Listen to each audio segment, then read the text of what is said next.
God is a black woman. I didn't know that. So first of all, this person wrote a Christian book a while back called Disunity in Christ, written from a kind of a woke liberal perspective. But this person was Christian at the time. But now she has changed her view and wrote another book called God is a Black Woman. And that is not metaphorical. All right, so this author, Christena Cleveland, is a PhD who used to teach at a seminary at Duke University Divinity School, but has stepped down to focus on the Center for Justice Plus Renewal. So the first book I showed in this video was being taught in seminaries as part of the diversity curriculum, but now some of the more conservative seminaries have dropped this person's books from their curriculum after she became a demon worshiper. Now believes that God is a black woman and worships the Black Madonna as a goddess. So she discovered all these ancient shrines of Black Madonnas to find healing in the sacred black feminine. God is a Black Woman is the chronicle of her liberating transformation in a critique of a society shaped by white patriarchal Christianity and culture, because obviously the Apostle Paul was a white male oppressor, and so was Jesus. So we need the Black Madonna. Obviously, when you read the Bible, it should be clear that God is a black woman, not to be confused with the song God is a Woman by Ariana Grande. Now, one person who's not a woman is Ariana Grande, but the artist Halsey takes it to a new level and says, I am not a woman, I'm a god. There's probably some truth in this statement here that Halsey is not a woman, and Halsey believes he, she, or it is a god, because that's what happens when you transform from a mere creature into a creator. Now, this song was co-written by Trent Reznor. Black Madonna has become my mama, and she can be yours too. Regardless of your race or gender, or lack thereof, wholeness, and abundance await you at the intersection of black liberation and the divine feminine. Well, this sounds like something I've been looking for my whole life. I feel liberated already. As a weaver of black liberation and the divine feminine, I embrace the archetype of the Black Madonna as I guide people of all races and genders, all the genders, not just the two main ones we've been conditioned to believe in by the white male oppressors. Who is the Black Madonna? I thought Madonna was white. No, I thought God was a white man. No, God is a black woman. The ancient Black Madonna archetype awakens us to a black female divine being, a black female divine being, a divine being, an Elohim, a spiritual entity, a goddess that cannot be claimed, contained, or tamed by any religion, country, or people. A goddess who accepts and encourages people to be subversive. Should we go deeper? Who is the Black Madonna? She is the god. Now, this is not a joke. This person actually wrote this and believes this stuff. She is the god who definitively, not sure that should be a capital G, but hey, declares that black women who exist below black men and white women, at the bottom of the white male god's social pecking order, not only matter, but are sacred. And in doing so, she declares that all living beings are sacred. It's kind of like pantheism. Like Marvel superheroes. Each Black Madonna icon, the image, has a different origin story, legacy of miracles, and unique powers that she offers us today. Here's an article in the National Catholic Reporter. All right, now there is a connection with Catholicism here because Catholics are a goddess cult, a mother goddess cult, like most religions have been throughout history. There it is, the Our Lady of the Good Death, the Black Madonna. Christena Cleveland shifts from white male god to sacred black feminine. So you're saying God used to be a white man, but now he's a black woman because you said so? Or God has always been a black woman, but we didn't know it?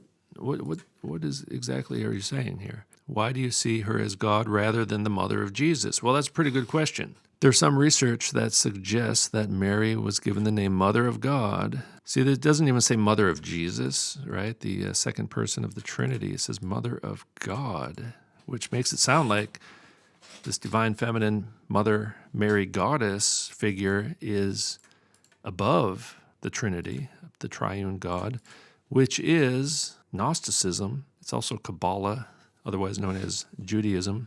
Is a sort of a patriarchal concession because people actually believed that she was the goddess. Well, so she's admitting that people believed that Mary was a goddess. So, for example, many of the Black Madonnas, their churches, and their sacred sites are built on top of existing pagan sites that were devoted to Kybilla or Isis or Demeter or Artemis, otherwise known as the Mother Goddess figure that goes by many different names. There you go. Even the Black Madonna worshiper understands that she's worshiping a goddess.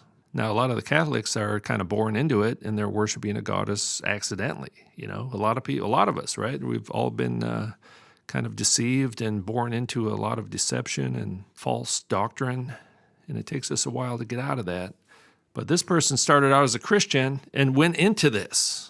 All right, and is an author and an influencer and is deliberately leading people astray, deceived people, deceiving others. That's the world we live in. There's another Black Madonna in France. It's just a pagan goddess is what this is. All right, they're in the Bible. All right, like in Acts 19, temple of the great goddess Artemis, right? The great goddess, whom all of Asia and the world worship. All right, the entire world worships the mother goddess who goes by many different names. You compare Black Madonnas to Marvel superheroes because the superhero is the archetype of a transgender demigod, all right? Man changing themselves into gods, the Homo Deus, because they're known for specific powers. Don't we all want to become superheroes? Isn't that a great temptation? Don't we all want to eat from the forbidden tree so that we can become like God? Nobody gets sick if you worship the demon, all right? The Black Madonna is a demon, sacred black feminine, right? It's a sacred feminine. That's why all the positions of power these days are given to female characters. They're not actually really female, but they're playing the role of a female because it's part of the sacred black feminine or sacred feminine. In fact, they are darker-skinned people too, aren't they? This is the world religion right now, actually. They're trying to indoctrinate us all into the sacred black feminine goddess cult, all right, where everyone's got to be transgendered and castrated in order to be whole. Wholeness is another metaphor for androgyny. Near the end of your book, you write, "For if God is a black woman, then she's a black trans woman." I repeat, if God is a black woman, she's a black trans woman. Obviously, it says it right there. I'm just reading what it says. How did you come to that conclusion? Yeah, good question.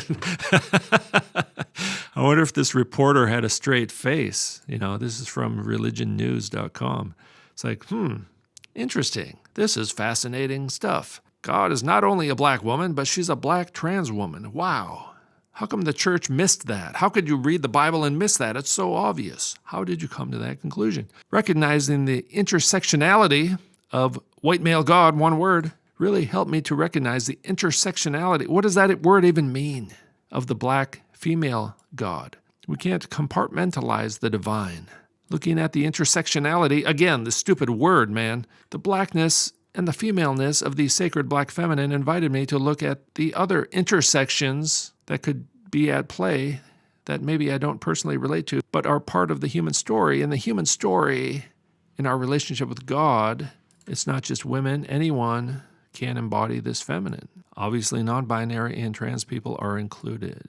Hijra of India are the transgender male cult prostitutes, the Kadesh, translated as sodomite in the King James Bible. They are usually devotees of the mother goddess. All right, it goes by a different name because it's a different language. And sometimes they come in pairs, so the female goddess and the male god really represent the same entity. All right, so this goes back thousands of years, and they still exist. 1 Kings 14:23, they also built for themselves high places and sacred pillars and asherim, wooden symbols of a female deity. Look at that. Wooden symbols of a female deity. I believe this was the early version of the Christmas tree. On every high hill and beneath every green tree. Oh, look at that, a green tree. And I guess it is getting close to the good old pagan festival Christmas tree, the presents under the tree. They would castrate boys and bury their testicles under a green tree. All right, so that's what the Christmas presents represent. It's an offering. The Christmas presents are an offering to the goddess. The tree represents a goddess. So when you put a Christmas present under a Christmas tree, you are making an offering to the goddess. Just like at these statues where I live, people bring food and drinks and presents. It's the old thing of offering. It's a sacrifice to a pagan god, otherwise known as a fallen angel or demon. A Christmas tree is demonic. Putting presents under a Christmas tree is making an offering and a sacrifice to demons. There were also male cult prostitutes, otherwise known as Kadesh. These are the transvestite prostitutes, or the accurate translation here is transvestite prostitute, or just transvestite. Look at the footnote. A female deity, otherwise known as a mother goddess, otherwise known as Black Madonna, who had transvestite cult functionaries, right? Transvestite priests, prophets, singers, dancers, entertainers, prostitutes, shaman, cultic personnel. They're like the Levite priests of the goddess, all right? They did according to all the abominations of the nations, which Yahweh dispossessed before the sons of Israel. These people were evil, all right? And they sacrificed children. In fact, it's pretty much the same as what's going on today. They sacrificed children, they killed babies, castrated boys, they turned people into transvestites, all right? Now, they were never completely exterminated, and they still exist today. Just turn on the TV, you'll see them. And I came across this article in Teen Vogue magazine, which says, Beyonce channeled goddesses during her Grammys 2017 performance. Her performance had huge significance, possibly a Bigfoot reference there. They're basically telling you right here in Teen Vogue magazine, which has an audience of teenagers, Beyonce channeled demons. Everyone always jokes that Beyonce is a goddess, which is synonymous for demon. But on the Grammys, they embraced that in a whole new way. The queen, oh, look at this, the queen. What kind of queen? A drag queen from the drag race. The drag queen was in full demon mode, literally. Well, let's take a look. Yeah, kind of looks like it. All I'm going to do is scroll down, and look what we find here. Beyonce gave Ocean and Black Madonna and more. So, Beyonce as Oshun. I'm just reading what it says, as usual. Didn't watch the performance, but I love that Beyonce paid homage to the gods/goddesses, which refers to the androgynous Elohim of our ancestors. Beyonce serving up African gods, Oshun. And Oshun associated with wealth and prosperity of the Pentecostals and voodoo.